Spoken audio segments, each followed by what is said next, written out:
video.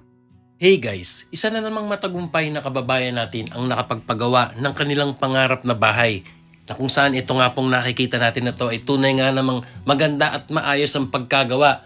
Kaya po't ito'y tatalakayin natin at pag-uusapan ang kung magkano ang halagang nagastos dito, at ito nga'y ibinahagi sa atin na mag-asawang ito ang bawat detalye ng mga materyales na ginamit dito upang mapagbasihan natin sa ating pagpapagawa ng bahay. Mula semento, hollow blocks, hanggang tiles, hanggang finishing po, ito ay makukuha po natin ng idea ng mga materyales kung ilang piraso at ilan ang nagamit sa ganitong kalaking bahay at ganitong design. Kaya ito po pag-usapan at talakayin na agad natin yan. Kahit gaano kahirap ang daan, ngayon'y nandito na, puso'y lumigaya, may tahanan ng uwian. So guys, ito po ang ating topic at pag-uusapan ngayon. Ang matagumpay na pagpapagawa ng bahay na mag-asawang Ma'am Mia Christialen Boqueda at Sir Demarlo Boqueda, na sila po ay taga Digos City, Davao del Sur. At ito nga po ang ating topic at pag-uusapan, ang kanilang pinagawang bahay na ito na streamline type, na kung saan ang sukat po nito ay 20 by 24 feet with 2 bedrooms at isang CR. May kitchen and dining area, maaliwalas na sala.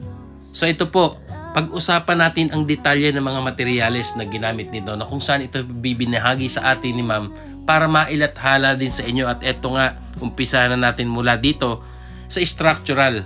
So guys, ito po ang estimation details. Sa mga hollow blocks po, ang estimate po rito ay umabot ng more or less 2,000 pirasong hollow blocks na number 4. At ito po ay kasama na ang septic tank sa ganitong sukat na 20 by 24 feet.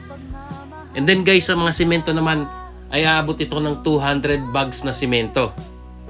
And about naman po sa mga bakal, na kung saan ito po ay 12mm, 10mm at 9mm.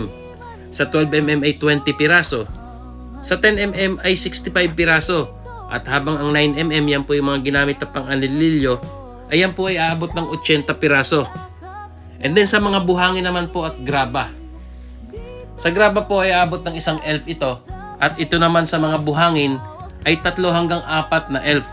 So yan po ang estimation details about dito. Sa ganitong sukat na 20 by 24 feet with 2 bedrooms at isang CR, at sa ganitong klaseng design na bahay.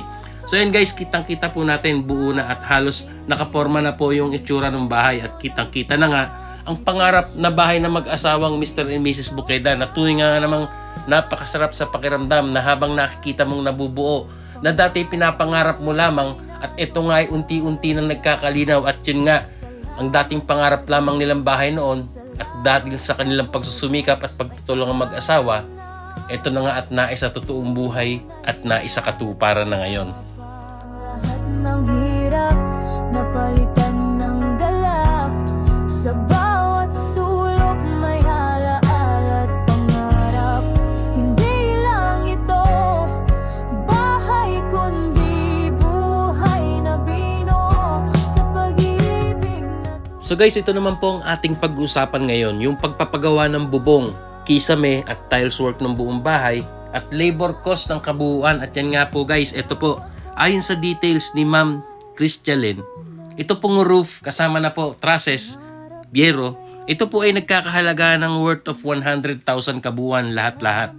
Yan pong nasa bahay na yan. And then guys, ito naman pong pagpapagawa ng kisame, na kung saan ito po ay gumamit sila ng metal faring at plywood. And then yung ibang part po ay hard deflex. And then guys, ito nga po nakikita natin, naka-finishing na po. Ayan, meron na po siyang kisame. Ito po yung kwarto. Nakakanto na rin po yung bawat bintana. Ito pong kisame, sa kanila pong nagastos ayon po kay Ma'am, estimation, ito po yung lahat nagkakahalaga ng 50,000 pesos. Ayan na po yung finishing touch niya. Ayan, nakikita natin with cove ceiling. Ayan. So sa time na to guys, halos na po full finish na po. Yan yung ginagawang bahay na ito, na kung saan nakikita nga natin napakaganda nga po ng loob. With floor tiles na po yan. Ayan, may pintura na po. Ayan. Guys, yung kanilang kisame worth of 50,000 pesos kabuuan dyan sa bahay na yan. And the tiles work guys, ito po ay 60 by 60 yung flooring na ginamit. At yung iba, 30 by 60 yung sa CR. At yung iba, meron pong 60 by 120. Yan po. Ito po ay worth of 30,000.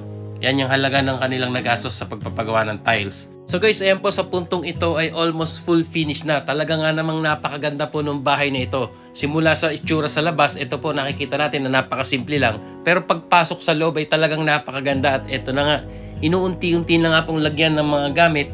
At kita naman guys, yung tiles, work, paint, lahat yung design ng kisame hanggang sa CR, yung stainless fixtures ay talaga nga namang napakaganda. And then guys, ito po ay may full video house tour na makikita natin mula sa labas hanggang pagpasok sa loob ay talagang quality ang finishing at napakaganda po ng interior design. Kaya ito po, panoorin nyo mabuti. At yun nga, once again, congratulations po sa inyo, Ma'am Christialen Bukeda at Sir Demarlo Bukeda, na tunay nga namang napakasarap talaga sa pakiramdam na na-achieve nyo na ang dating pinapangarap lamang na bahay noon.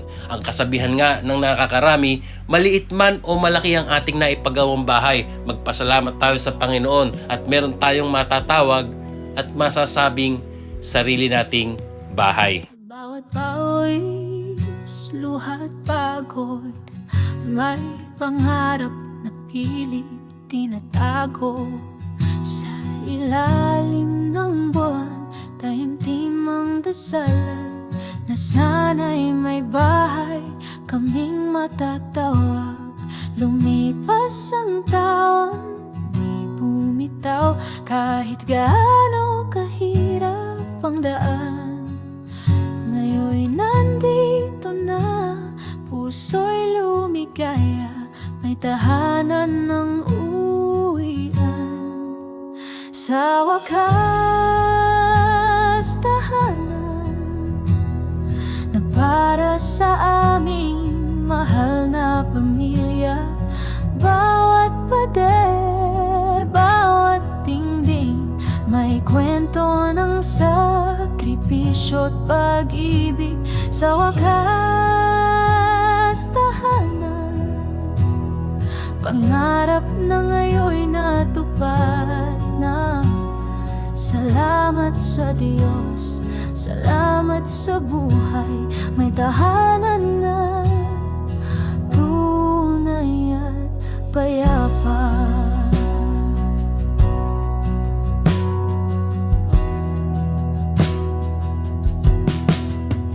Munting sala, masayang tawanan, sa kusina'y amoy ng nilulutong pagmamahalan. Sa bintana, tanaw ang pangarap na dati malayo, ngayon'y nasa harap. Hindi man palasyo ang anyo, ngunit dito buo ang pangarap ko. Laging may yakap, laging may ngiti, dito kami laging sabay-sabay. Sa wakas, tahanan na para sa aming mahal na pamilya. Bawat pader, bawat dingding, may kwento ng sakripisyo at pag-ibig. Sa wakas, tahanan, pangarap na ngayon'y natupad na. Salamat sa Diyos, salamat sa buhay, may tahanan na tunay at payapa. Ang lahat ng hirap napalitan ng galak, sa bawat sulok may alaala at pangarap. Hindi lang ito bahay, kundi buhay na binuo sa pag-ibig na tunay.